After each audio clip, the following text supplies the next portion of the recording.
Mko tayari? Ahmed, kesho mnaenda kucheza mchezo wenu wa kombe la FA Azam Sports Federation Cup katika CRDB Bank Federation Cup katika uwanja huu wa KMC ambao mnatumia kama uwanja wenu nyumbani. Maandalizi yakoje na hali za wachezaji? Kuna wachezaji wote ambao mnawakosa kwa majeruhi kuelekea mchezo huu? Ya, tumefanya maandalizi makubwa kuelekea mechi yetu ya kesho tarehe 11, mechi ya kombe la shirikisho la benki ya CRDB dhidi ya TMA kutoka Arusha. Maandalizi yetu yamekwenda vizuri tangu tarehe 9 tumefanya maandalizi, leo tarehe 10 tunafanya maandalizi na kesho itakuwa ni siku ya mchezo wetu dhidi ya TMA. Tumefanya maandalizi makubwa kwa sababu tunatambua mchezo huo umuhimu wake na ugumu wake.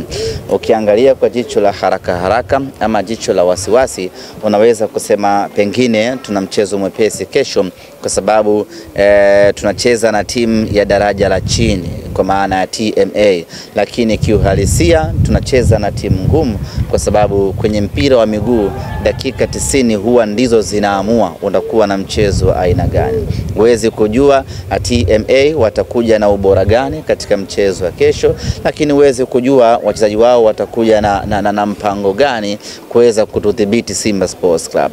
Na kwa mantiki hiyo tuna kila sababu ya kujiandaa kana kwamba tunakwenda kucheza na timu kubwa mwenzetu ili tuweze kupata matokeo. Tumekuwa na rekodi sio nzuri tunapocheza mechi kama hizi kwenye hatua kama hizi.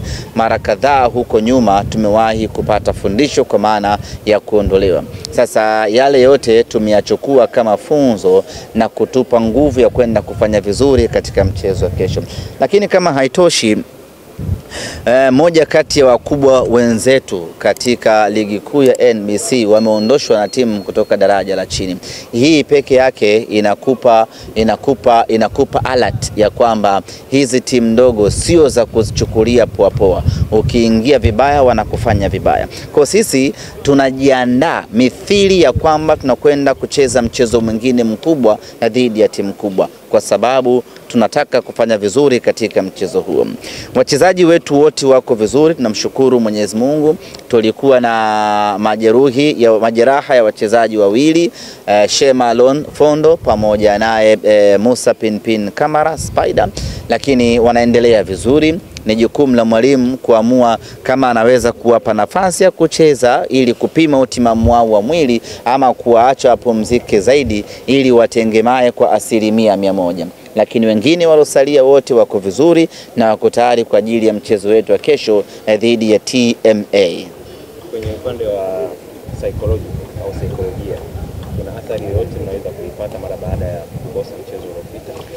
Athari hakuna. Tulichowaambia wachezaji wetu ni kwamba yale yote ya tarehe 8 yameshamalizika na kila mmoja ayaondoe kwenye kichwa chake, tuangalie yale ambayo yako mbele yetu. Unapokuwa na wachezaji professional inakuwa ni rahisi wao wenyewe kujitune kutoka kwenye situation moja kwenda kwenye situation nyingine. Lakini kama haitoshi, tumekubaliana ya kwamba jambo likishapita, haijalishi limepita kwa mazingira gani, aidha limepita vizuri ama limepita vibaya, lakini jukumu letu sisi ni kumove on kutoka kwenye hilo jambo na kwenda kwenye jambo jingine. Jambo ambalo liko mbele yetu ni lina umuhimu zaidi kwa maana ya kupata ushindi mbele ya TMA, lakini kama haitoshi tuna jambo jingine tarehe 14 dhidi ya Dodoma Jiji. Kwa hiyo focus yetu imehama kutoka tarehe 8 kuelekea tarehe 11 na tarehe 14, na wachezaji wetu tumewajulisha hivyo wajikite zaidi kuangalia kile ambacho kiko mbele yetu. Ahmed, hapo kuzungumzia jambo la tarehe 8, moja kati ya mjadala mkubwa sasa hivi ambao unakuwepo ni kwamba ni haki yenu kufanya mazoezi siku moja kabla ya mechi, lakini mnasemekana kama hamkutoa taarifa. Ikoje? Je, kila mchezo mnaoenda huwa mnatoa taarifa siku moja kama mtafanya mazoezi siku moja kabla ya mechi? Kwa Simba Sports Club tulishatoa taarifa kwa maana ya taarifa ya umma, na nadhani kila mmoja aliona usiku wa tarehe 7 ama tarehe 8 alfajiri, unaweza kaita hivyo. Simba tulitoa taarifa ya umma na kila mwana Simba akaiona taarifa ile. Ule ndiyo msimamo rasmi wa klabu yetu ya Simba, na kile ndicho kitu halisi ambacho ambacho Simba Sports Club kimetokea. Kwa sasa Simba hatutaongeza wala kupunguza wala kuongeza maelezo mengine baada ya kutoa taarifa ile. Ile ndio taarifa yetu rasmi, ndio alfa na omega, tumeshamaliza. Lakini bodi ya ligi na yenyewe tayari imeshatoa taarifa kuhusiana na sakata lile. Sisi Simba Sports Club tunaheshimu mamlaka ya waendesha mpira wa Tanzania na tunafuata maelekezo ya mamlaka. Mamlaka imetoa maelekezo, mamlaka imetoa ufafanuzi na mamlaka imemaliza kila kitu.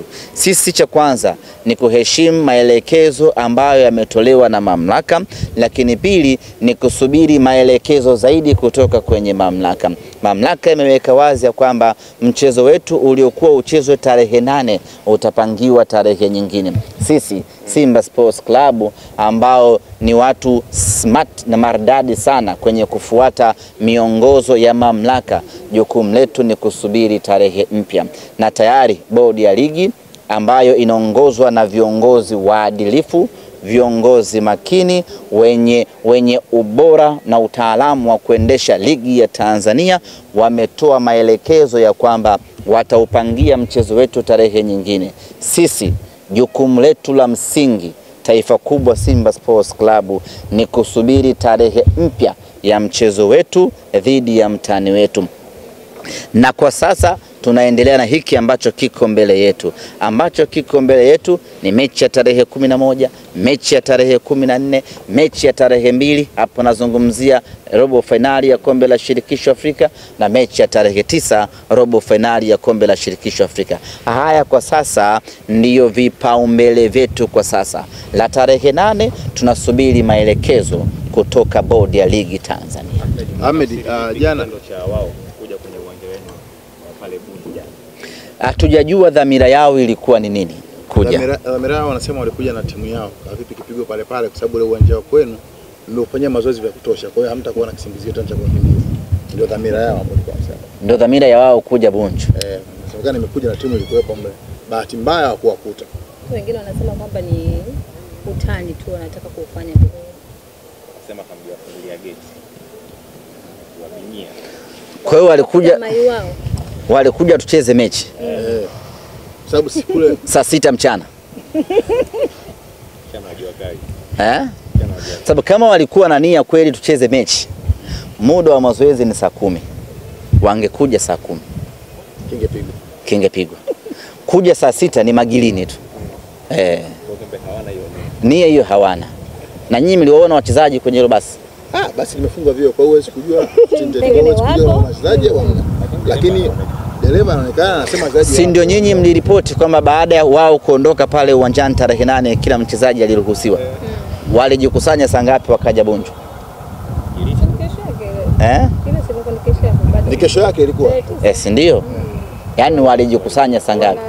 Wenyewe wanaosema basi ilikuwa na wachezaji. Wangewakuta. Sasa mnaga mechi saa 6. Wao kama kweli walikuwa wanataka mechi saa 10, sisi ndio huwa tunafanya mazoezi Bunju. Wangekuja saa 10. Ahmed, vipi tarehe kipango hivi karibuni ya nyinyi kurudiana? Sisi tuko tayari. Huo ndio msimamo wetu Simba Sports Club, na tarehe kisha pangwa, kanuni zikafuatwa, zikaheshimiwa, sisi wala hatuna shida. Sisi hatuna shida. Ni kikubwa tu apewe adhabu ambayo alifanyia kile kitendo. Sasa tuweze kuanza kufundisha bodi na mamlaka za mpira wa miguu. Wenyewe wanadai alama 3 na mabodi 3. Kwa nini kutofuta uwanja? Dimesha sema kwamba kwenye hili hatuongezi chochote. Unajua hili jambo ni very tense, na lazima hata nyinyi ndugu zangu waandishi hili jambo ni tenge kweli kweli. Sio jambo la kulichukulia juu na kulichukulia kwa ushabiki. Ni jambo ambalo lina athari kubwa sana ndani yake. Ni jambo ambalo linagharimu maisha ya watu, furaha za watu na kila kitu. Kwa sio jambo la kulichukulia juu juu, ni jambo very serious, ni jambo ambalo linahitaji hekima kubwa kulimaliza. Kwa hiyo ndio maana sisi tunaepuka kulizungumzia pasina kuwa na miongozo thabiti, na ndio maana tunasema taarifa yetu tuliyoitoa tarehe 7 usiku inajitosheleza, na taarifa waliotoa bodi ya ligi inajitosheleza, na sisi Simba Sports tunaifuata taarifa iliyotolewa na bodi ya ligi. Semaji, mimi na machache ambayo natamani kufahamu, sijui kama wenzangu walishauliza au la. Nirudi nyuma, naweza kusema hivyo kuhusiana na dabi ya Kariakoo, lakini pia ile barua ambayo ilikuwa ikielezea namna ambavyo Simba haitashiriki mchezo wa dabi ya Kariakoo. Mengi yanazungumzwa kwamba ilienda magari mawili, kulikuwa kuna mabm pale. Ukweli wa taarifa hiyo ikoje, kwamba mlikwenda na magari mawili, moja lenye wachezaji na lingine ambalo linadhaniwa kuwa na wazee wa club ndani yake? Hatuna muda wa kujielezea. I'm very sorry Latifa Mpenja TV. Hatuna muda wa kujielezea. Tulikwenda kufanya mazoezi, tukashindwa kutimiza haki yetu kikanuni, kwa makusudi watu waliamua kufanya hivyo. Maelezo yote tayari tumeshaweka kwenye maandishi, na maelezo yetu tayari tumeshapeleka kwenye mamlaka husika kwa ajili ya hatua zaidi. Kwa huku nje, mtu yote anayetaka kupata ufafanuzi basi arejee taarifa yetu kwa umma tuliotoa saa 7 usiku. Muhimu ni kwamba hatujaficha kitu. Kila kitu tumekiweka wazi, na baada ya hapo sasa tunaanza kuishi maisha mapya ambayo tunaanza kuishi kuanzia sasa. Ni tarehe 11 tunaingiaje dhidi ya TMA, tarehe 14 tunaingiaje dhidi ya Dodoma Jiji, tarehe 2 tunakwenda kuchezaje na Al-Masri, na tarehe 9 tunakwenda kuvukaje kuingia hatua ya nusu finali ya kombe la shirikisho. Hayo ndiyo ambayo tunatazama hivi sasa. Haya mengine ya nyuma yote tumeshaachana nayo, tunasubiri maelekezo kutoka kwa watu makini bodi ya ligi Tanzania. Ni kweli Simba na Yanga hamnaga utaratibu wa kwenda kufanya mazoezi siku moja kabla ya mechi? Hii ndio imekuwa kwa mara ya kwanza ikitokea hivi. Kanuni. Achana utaratibu, kanuni. Na zimekuwa zikifuatwa. Kanuni. Wewe tuishi kwenye kanuni hapa. Tuishi kwenye kanuni. Hata nukta. Nimeeleza hili jambo msilichukulie kawaida. Ni jambo zito, ni jambo ambalo hata wale ambao wanalizungumzia pembeni wazungumze kwa umakini mkubwa mno, kwa sababu hili sio jambo la kawaida hata kidogo. Kwa hiyo ni vema kila anayezungumza, kama anataka kuzungumza basi ajue anazungumza nini, ili asilete madhara zaidi. Semaji, atumuoni Aishi Salum Manula hapa? Kwa taarifa yake yote, Aishi bado hajatengemaa sana tangu aliposhindwa kusafiri wakati ule tukisafiri na timu. Bado afya yake haijatengemaa vizuri, kwa hiyo anaendelea kupatiwa matibabu. Nini sasa kinamsumbua Aishi? Ni siri baina ya mgonjwa na daktari. Sisi kama klabu hatuwezi kuweka hadharani. Lakini msemaji, majeraha wachezaji ni kawaida tu kwa hadharani. Tumeshaona wachezaji kadhaa ameonyesha fulani na umagoti, fulani anasubiri. Kwa nini? Lakini mchezaji akisema naumwa goti ndio, lakini msiwaambie watu, hatusemi. Kwa Manula amesema msiwaambie watu kama naumwa. Hajatuambia. Ila nini ambacho kinafanya mpaka atuambie sasa. Akituambia waambieni naumwa 1 2 3 tutawaambia. Wachezaji wenu wote huwa wanasema lazima. Siri ya mgonjwa na daktari. Semaji, tumalizie pengine labda kwa kipekee, unaweza ukatoa labda pole kwa kila ambacho kimetokea kwa mashabiki wa Simba, lakini pia wa Yanga kwa walioathirika kwa baada ya mchezo ule. Watu walitoa vingilio, wamelia, wengine wanasema hela. Wengine kupoteza maisha. Aliyepoteza maisha tunampa pole sana. Tunaipa pole familia yake na wale wote ambao kwa namna moja ama nyingine, na familia ya mpira kwa ujumla imeguswa na kifo chake. Kwa mashabiki wa Simba tuwape pole sana kwa kile ambacho kimetokea tarehe 8, lakini lazima watambue kwamba kilichotokea tarehe 8 ni kwa maslahi mapana ya Simba yetu. Kilichotokea tarehe 8 ni kwa heshima ya Simba Sports Club.